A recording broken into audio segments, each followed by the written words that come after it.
Hi guys, let's make cranberry bliss cake. Let's start with mixing the dry ingredient, which is all-purpose flour, baking powder, salt, ginger powder, cornstarch, and lemon zest. So we are just gonna briefly mix all of these.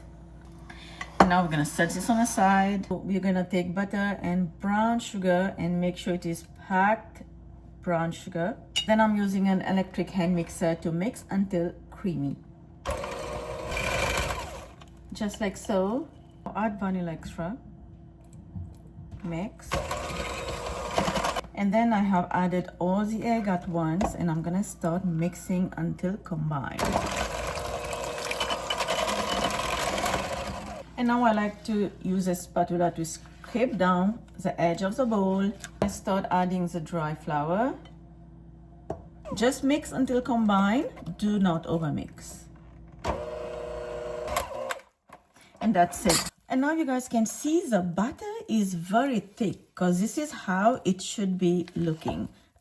It's gonna be a thick batter just like that. Now it's time to add the cranberry, white chocolate chips, and just mix until combined. Again, do not overmix. And that's it. And now this is going to go in my prepared cake pan. If you see the butter is looking thicker and it just feels thicker, do not panic because that's the way it's supposed to be. And now we are going to spread the butter evenly. This is going to bake in my preheated oven, 350 Fahrenheit. My cake was in the oven for 40 minutes. Now let it cool down completely. Then we are going to frost the top, only the top, with buttercream frosting.